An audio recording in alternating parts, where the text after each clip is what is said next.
Salut les Lumières, et aujourd'hui pour ce premier opus on s'attaque à 3 avis très différents. 3 films sur lesquels j'aurais beaucoup à dire, même si beaucoup veut dire peu. Je vous invite donc à vous asseoir, ou à vous allonger, c'est pas moi qui décide, et à bien m'écouter car voici 3 avis de 3 films très différents. Mais ça je l'ai déjà dit, donc Il était une fois un jeune homme doté d'une malformation assez spéciale. Il n'avait pas de lèvres supérieures. Nord raconte l'histoire de Vénus, une jeune étudiante en terminale, ou plutôt en 12th grade, comme on dit aux States. qui va pour montrer à sa meilleure pote qu'elle aussi a des couilles s'inscrire sur un jeu s'appelant Nerve. Sa meilleure pote étant une grosse salope. Par contre elle a pas de couilles, qu'est-ce que je suis en train de dire? Nerve est un jeu décrit comme étant la copie conforme de l'action chiche vérité, mais sans la section action et vérité. Oui, c'est une partie de chiche quoi. La récompense étant une grosse somme d'argent. Les participants peuvent se définir en tant que viewer ou player. Les viewers donnent les gages, mais c'est eux qui payent. Ah, les belles parties de Action Chiche ou Vérité en CM2 où pour avoir un pépito je mangeais de la merde. Vénus va donc être confrontée avec Yann, un charmant jeune homme interprété par Dave Franco, au danger provoqué par Nerve. Au départ tout est cool et Vénus devient la joueuse number 1 du jeu jusqu'à ce que les emmerdes commencent. Et je ne spoilerai pas plus car ce serait bâtard. Et je ne suis pas un bâtard. Vous l'ignoriez? Norm raconte l'histoire de Norm, un ours polaire vivant dans l'Arctique qui a la particularité de parler aux humains. D'ailleurs dans le film pour les animaux c'est carrément un don alors que pour les humains c'est tout à fait normal. Du genre ah, un ours polaire qui parle, je vais lui offrir un Doritos. Norm va donc partir aux États-Unis pour empêcher Monsieur Green, un homme très riche, de construire des immeubles dans l'Arctique. Et sans le savoir, Norm va devenir une star américaine. Parce qu'un ours polaire qui twerk c'est so normal quoi. Popstar raconte l'histoire du rappeur Connor For Real qui, bien qu'il soit jeune, est une vraie star dans les médias américains. Il fait des duos avec Pink, Adam Levine et même Justin Timberlake déguisé. Moi en 2012 j'ai fait un featuring musical avec Jean-Pierre de la Burne. Vous ne le connaissez pas? C'est normal, il n'existe pas ce con. Sa vie est géniale, il gagne un max de sous, il se marie jusqu'au jour où il pète les plombs et commence à devenir détesté. Le film est donc un faux biopic documentaire sur un chanteur qui n'existe pas. Dans la même cam on a Zelig de Woody Allen qui est un film à voir absolument. Oh man, that TP sucked. Yeah, it's gonna give a free turret there to cross in the top lane. Je vais vous demander votre attention car les avis vont aller très vite. Vous êtes prêts? Bon. Norv est vraiment très cool, Norm est une merde gigantesque et Popstar est un film très sympathique. Oui! Yes, je l'ai dit! Putain! Ouais! Hello, I'm Edgar Wright, and I am in the Criterion Closet. I've been trying to make this happen for a number of years. Pour Nerve, la réalisation est gérée par 2 réalisateurs étant Ariel Schulman et Henry Juice que vous connaissez pour les épisodes 3 et 4 de Paranormal Activity. C'est vrai qu'ils se situent pas très haut même s'ils sont les papas de 2 films d'une énorme saga, mais là il faut avouer qu'ils savent réaliser. En plus de nous offrir de beaux plans, le duo lui disperse quelques néons un peu partout dans le film pour représenter la technologie et aussi pour, on va pas se mentir, draguer nos yeux. C'est vrai que c'est du Nicolas Winding Refn tout craché mais je m'en bats les couilles, c'est quand même badass. Il y a aussi ce choix de réalisation que j'apprécie beaucoup étant de faire sortir l'écran du téléphone ou même de rentrer dedans, ce qui nous permet de comprendre mieux l'activité des personnages. D'ailleurs, les plans où le spectateur est dans le téléphone sont très intéressants car ils lui permettent de se sentir comme un viewer lui aussi. Une très bonne réalisation pour Nerve donc. Par contre pour... Norm est donc un film d'animation, ce qui donne l'occasion de pouvoir faire des plans totalement foufou car la caméra n'est pas utilisée dans ce film. Dommage que Trevor Wall ne saisisse pas cette occasion. En effet, c'est le premier film de ce cher Trevor Wall et ça se voit. Parce que c'est absolument immonde. Chris Tuckman a dit que ce film ressemble à un vieux feuilleton de 1h30 passant sur Nickelodeon et c'est carrément vrai. C'est assez déprimant de se dire que Trevor Wall ne s'est pas dit en regardant son film que non seulement c'est moche, mais qu'en plus c'est très vide, car oui, Norm est un film très vide que ce soit dans son animation et dans son contexte. Vous me direz que c'est dans le pôle Nord et que du coup c'est dur de mettre des éléments décoratifs, d'accord. Mais j'ai 2 arguments pour vous contrer. Premièrement, l'âge de glace se passe aussi dans un environnement glaciaire et pourtant Chris Wedge a placé dans son film quelques éléments décoratifs très sympathiques qui ne laissent pas le spectateur sur sa faim. La question est... pourquoi Norm ne fait-il pas ça? Deuxièmement, Norm ne se passe pas que dans un environnement glaciaire, car au bout de 30 minutes de film, Norm part à New York. C'est d'ailleurs ça qui me désespère, c'est que même à New York, le décor est immonde et vide. New York, bordel! Même Célibataire Monde d'Emploi le montre mieux. j'ai pas vu Célibataire Monde d'Emploi mais j'ai vu la bonne annonce donc Thug Life. Dans Popstar, c'est encore un autre style de réalisation, car les 2 réalisateurs, genre Matt Cohn et Akiva Schaffer, sont aussi acteurs du film, un style de réalisation que j'apprécie beaucoup donc. Juste pour vous resituer, George Matacon, vous ne le connaissez probablement pas en tant que réalisateur mais en tant qu'acteur c'est celui qui a fait Adolf Hitler dans Kung Fury. Adolf Hitler dans Kung Fury. Étant un énorme fan de Woody Allen, j'ai grandi en admirant toutes les possibilités de jouer 2 rôles dans la production d'un film. C'est pour ça que j'aime la réalisation de Popstar, car la moitié du film est un fan footage alors que le film est dirigé par 2 réalisateurs qui sont en plus acteurs dans le film. Et je vous promets que c'est très compliqué à faire. J'ai essayé d'en faire un avec Cyril, ça s'appelait Je t'aime sale bâtard mais je ne vous le montrerai pas parce que je me respecte un minimum. Rien à dire de plus sur la réalisation de Popstar si ce n'est qu'elle ne dépasse pas Nerve dans sa forme, mais que dans son idée, elle est maîtresse de cette vidéo. Et ça, c'est beau. You talking to me? You talking to me? Dans Nerve, le scénario est géré par Jessica Scherzer qui a écrit 3 films que je ne connais absolument pas. Pourtant il y a Kristen Stewart dans l'un d'eux et j'adore Kristen Stewart. Ici, Scherzer se base du livre original qui est super d'ailleurs en le réimprovisant pour en faire un film. C'est-à-dire que comme ses acolytes réalisateurs, elle arrive à passer au-delà du proverbe un peu à la Zemmour étant « les livres ne sont que des lettres » pour en faire un film mouvementé dans son ambiance.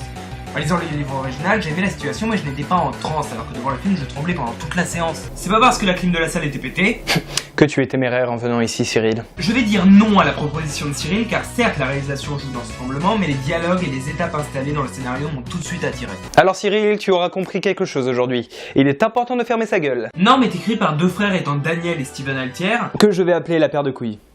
Oui, je sais, c'est très méchant. Et ces deux frères sont les écrivains de toutes ces merdes, ce qui leur donne un côté assez agaçant selon moi. Et bien évidemment, quand tu as écrit une masse d'étron beaucoup plus grosse que le caca du Jurassic Park, tu ne peux pas te refaire selon moi. Donc évidemment, la paire de couilles nous livre un scénario très médiocre avec des blagues aussi drôles et malaisants qu'un sketch de ton oncle qui parle de la mort à l'enterrement de ta grand-mère. C'était très précis, dis donc. Parlons maintenant de celui de Popstar, écrit par deux des protagonistes du film, l'un étant un des réalisateurs, Andy Samberg et Akiva Schaffer. Il touche à tout, dis donc. Le scénario est parfait, tellement naturel et absolument pas exagéré. Chaque personnage est écrit avec humour et intérêt, on s'attache tout de suite à eux, en particulier ceux de Justin Timberlake et Bill Hader, deux personnages à mourir de rire. Toutes les blagues sont énormes, même les plus délicates. Genre celle-là, au pluriel. She said she want me to fuck her harder than the military. Fuck Bin Laden. Fuck Bin Laden. Adam Levine's hologram. So expensive. Eric Connor surrounds himself with people who are agreeable.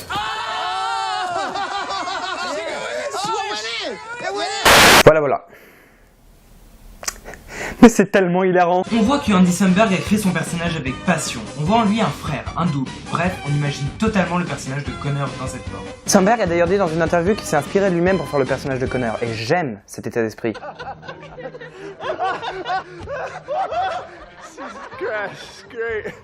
Le plus gros point positif de Nerve est pour moi la scène de l'échelle constituée en deux parties. Putain, cette scène est juste folle.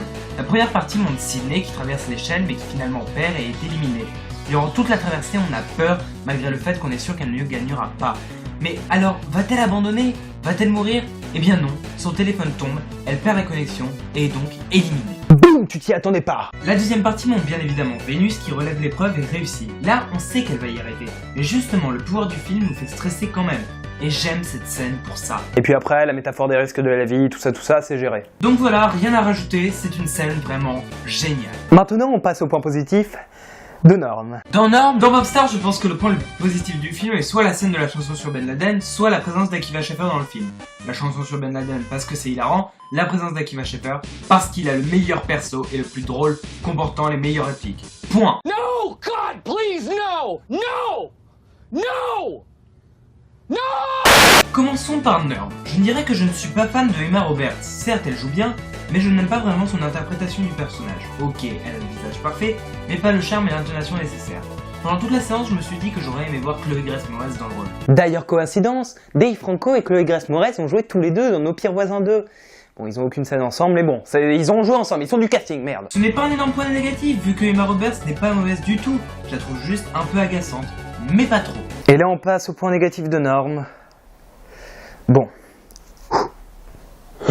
C'est moche, c'est pas drôle, les persos sont nuls, en particulier celui-là, les références aux figures du cinéma sont ridicules, les hamsters sont des sidekicks de merde. Non mais le pire personnage principal, Rob Schneider, se fait chier, Ken Jeong se fait chier, tout le monde se fait chier parce que ce film est chiant. J'ai fini, je vais me faire un domac. Bon, ça va être dur de trouver un point négatif pour Popstar vu qu'on se marre pendant tout le film, donc on en oublie de penser au point négatif. Je dirais que le mariage de Connor n'est pas du tout nécessaire et ne sert qu'à instaurer une blague. C'est dommage, c'est encore plus flagrant qu'il divorce 15 minutes plus tard. On peut se dire qu'au fond c'est comique quand on y pense, mais je sais pas, ça marche pas. The courage to stay true to your visions, to inspire passion in your casts and crews, and to dream, even though dreams can easily and unexpectedly turn into nightmares. C'est bientôt la fin de cette première vidéo, mais avant de vous quitter, je vais laisser mes notes au film tout en conclusion. Et je vais m'aider des critiques que j'ai écrits. C'est parti. Nerve était un film réjouissant à regarder, je ne m'y attendais pas du tout d'ailleurs, et je le regarderai bien une deuxième fois, et peut-être même une troisième fois, qui sait. Il reçoit donc un 8,8 sur 10. Norm en revanche était catastrophique, c'était un film qui n'avait rien de bon, même en cherchant une heure, j'ai pas trouvé, c'est vous dire, et je lui donnerai donc un 0,1 sur 10, et non pas 0, car j'ai quand même vu que Trevor Wall s'amusait sur son film. Bon, après chacun ses kiffs. Et on remonte la pente avec Popstar, un film très fun, merveilleusement bien écrit, avec des acteurs très attachants et des blagues qui font toujours mouche. Je lui donne donc un beau 8,2 sur 10. Et bien les amis, c'est la fin de ce premier opus de cette nouvelle série. J'espère que ça vous a plu, j'espère que la vidéo vous a plu. Dites-le moi en commentaire, j'espère que ça vous manquera pas trop les chroniques. Ça va peut-être me manquer, mais vous inquiétez pas, je trouve que c'est une forme vraiment fraîche de critique ici. Mais j'aimerais vraiment changer le terme critique parce que j'aime pas le terme critique. Donc proposez-moi en commentaire des termes, des synonymes qui sont plus beaux que critique. Voilà, c'est un peu ça que j'aime pas, c'est le mot critique pour dire qu'on parle de cinéma sur internet. Voilà.